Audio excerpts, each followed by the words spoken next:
पश्चिम बंगाल की मुख्यमंत्री ममता बनर्जी राष्ट्रीय राजनीति में हाथ मारने के प्रयास कर रही हैं, किंतु वर्तमान में वो एक विधायक तक नहीं है। विधानसभा चुनाव में तृणमूल कांग्रेस की तो जीत हुई, पर ममता शुवेंदु अधिकारी के सामने अकड़ दिखाने की राजनीतिक अपरिपक्वता के कारण स्वयं ही नंदीग्राम से चुनाव हार गई। ऐसे में टीएमसी के नेताओं के उपचुनाव कराने की आतुरता के बीच निर्वाचन आयोग ने बंगाल में उपचुनाव का ऐलान कर दिया है। यदि ममता बनर्जी चुनाव जीत गयी तो बंगाल की स्थिति यथावत ही रहेगी, किंतु इसके विपरीत अब सवाल ये है कि तब क्या होगा यदि ममता बनर्जी अपनी परंपरागत सीट भवानीपुर से विधानसभा उपचुनाव ही हार जाएं।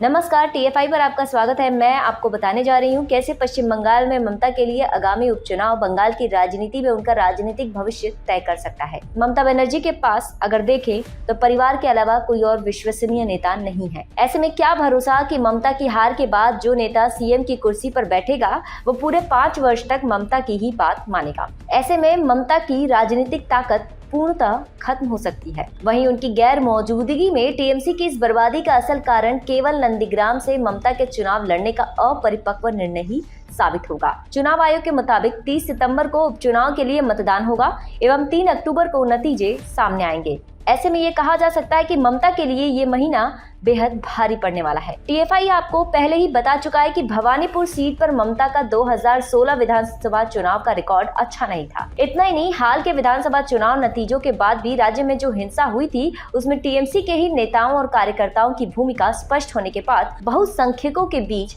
ममता की लोकप्रियता में बड़ी कमी आ सकती है। बीजेपी भी इस राजनीतिक हिंसा को भवानीपुर उपचुनाव में मुख्य मुद्दा बना सकती है। एक इंटरव्यू में बंगाल बीजेपी अध्यक्ष दिलीप घोष भी ऐलान कर चुके हैं कि पार्टी ममता के विरुद्ध विधानसभा चुनाव में पूरी ताकत झोंकेगी और एक लोकप्रिय चेहरा भी उतार सकती है। ऐसे में मुख्य सवाल तो यही उठता है कि अगर ममता उपचुनाव जीत गई तब तो ठीक है, सब कुछ वैसा ही चलेगा जैसा ममता चलाती आई है, किंतु यदि हार गई तो क्या होगा। ममता बनर्जी के बाद पार्टी की अन्य लीडरशिप की बात करें तो महत्वपूर्ण बात यह है कि ममता भतीजे अभिषेक बनर्जी के अलावा अन्य टीएमसी नेताओं पर विश्वास नहीं करती है, किंतु वो भी लोकसभा सांसद है। इसके अलावा डेरेक ओब्रायन एवं महुआ मोइत्रा टीएमसी के महत्वपूर्ण नेता तो हैं, लेकिन इन्हें जनता से जुड़ा नेता नहीं माना जाता है एवं ये दोनों भी राज्यसभा सांसद हैं। भतीजे के अलावा डेरेक या महुआ को ममता सीएम बनाने के लिए तैयार भी हो जाती हैं, तो इन तीनों के साथ भी वही दिक्कत होगी जो ममता को विधायक ना होने के कारण अभी हो रही है। क्या पता पुनः उपचुनाव कराने के मुद्दे पर आयोग सहमत ना हो। इसके अलावा ममता पहले मुकुल रॉय पर जितना विश्वास करती थी बीजेपी में जाने और पुनः टीएमसी में आने के बावजूद अब उन पर भी ममता का विश्वास नहीं रहा है। वहीं अपनी गैर मौजूदगी में केंद्र की राजनीति करने के लिए एक समय ममता ने जिस नेता पर भरोसा किया था वो दिनेश त्रिवेदी भी अब बीजेपी में जा चुके हैं। इसके अलावा ममता का राज्य में जो सबसे विश्वसनीय चेहरा था वो ही ममता की सबसे बड़ी मुसीबत का कारण बना और वो नाम है शुवेंदु अधिकारी का। इसके अलावा उनके सामने विकल्प नुसरत जहां से लेकर मिमी चक्रवर्ती जैसे नेताओं के ही बचते हैं, किंतु ये सभी न ज्यादा विश्वास पात्र है और न ही राजनीतिक रूप से परिपक्व। ऐसे में ममता के सामने एक ही विकल्प होगा कि वो अपने किसी करीबी को सीएम पद की कुर्सी पर बिठाए जो उनकी मर्जी के अनुसार काम कर सके। ममता के पास रिमोट कंट्रोल की सरकार चलाने के अलावा कोई अन्य विकल्प नहीं बचेगा। ऐसा नहीं है कि रिमोट कंट्रोल की सरकार से ममता की मुश्किलें खत्म हो जाएंगी, अपितु इसमें उनकी मुसीबतों में बढ़ोतरी ही होगी। इतिहास गवाह है कि भारतीय राजनीति में रिमोट कंट्रोल की सरकार ज्यादा दिन तक नहीं चल पाती है।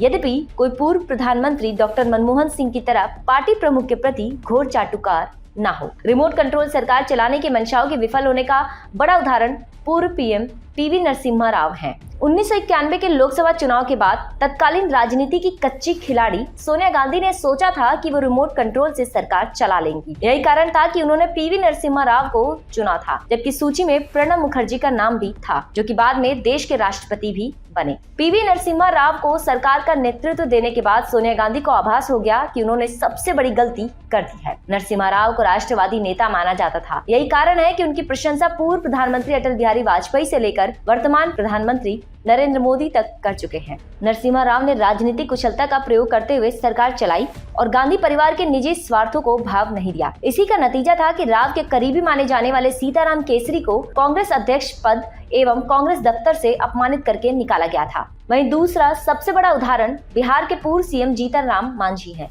बीजेपी के पीएम उम्मीदवार के रूप में नरेंद्र मोदी को चुने जाने के बाद मुस्लिम तुष्टीकरण की राजनीति के तहत मुख्यमंत्री नीतीश कुमार ने जब बीजेपी से 2013 में गठबंधन तोड़ा था तो दलित राजनीति का खेल खेलने के लिए उन्होंने मुख्यमंत्री पद अपने चाटुकार नेता जीतन राम मांझी को दिया। मई 2014 को मांझी ने शपथ ली और उसके बाद वो अपने मन से सरकार चलाने लगे, जिसका नतीजा ये हुआ कि नीतीश ने षड्यंत्रों के दम पर फरवरी 2015 में पुनः सीएम पद मांझी से छीन लिया। इस पूरे प्रकरण से न केवल दोनों के बीच खटास आई, अपितु नीतीश का राजनीतिक करियर भी ढलान पर चला गया। रिमोट कंट्रोल सरकार को लेकर मनमोहन सिंह एवं सोनिया गांधी की सफलता के किस्से तो सुनाए जाते हैं, किंतु इससे कांग्रेस की भी कम फजीहत नहीं हुई है। कांग्रेस के राजनीतिक निर्वासन में जाने की एक बड़ी वजह मनमोहन सरकार का रिमोट सोनिया के पास होना भी था। इन उदाहरणों के आधार पर यह कहा जा सकता है कि यदि अपने परिवार के इतर ममता बनर्जी चुनाव हारने के बाद टीएमसी के किसी नेता को सीएम पद की कुर्सी देंगी तो उनके लिए हमेशा ये चिंता रहेगी कि आखिर वो नेता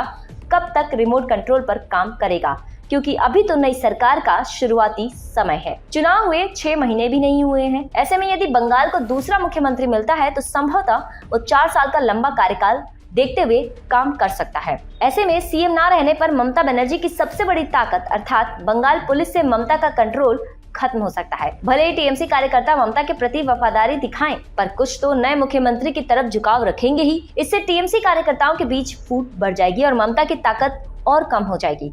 वहीं टीएमसी कार्यकर्ताओं पर उनके अपराधों के लिए कार्रवाई भी हो सकती है। ऐसे में यह निश्चित है कि ममता अपना राजनीतिक कंट्रोल बंगाल की राजनीति एवं सरकार से खो दे। नई विधानसभा के तुरंत बाद ममता के हटने के कारण राज्य में पार्टी बिखर भी सकती है। इस पूरे परिदृश्य के बीच यदि दोबारा ममता विधायकों के जरिए खेल करने की कोशिशें भी करती हैं तो अंत में उन्हें विधायक तो बनना ही पड़ेगा। और निश्चित है कि जिस तरह से इस बार टीएमसी की बात मानकर संवैधानिक नियमों का पालन करते हुए आयोग उपचुनाव करा रहा है, संभवतः अगली बार चुनाव आयोग ममता को ही नजरअंदाज कर दे। इसी के चलते हम ये कह सकते हैं कि अगर ममता ये उपचुनाव जीत गई तो राज्य में सब कुछ सामान्य ही रहेगा। राजनीतिक हिंसा से लेकर मुस्लिम तुष्टीकरण एवं आर्थिक मोर्चे पर राज्य पिछड़ता हुआ दिखाई देगा। तो इसके विपरीत यदि ममता हार गई तो ये बंगाल की राजनीति में ममता के रसूख के अंत का अध्याय शुरू हो जाएगा।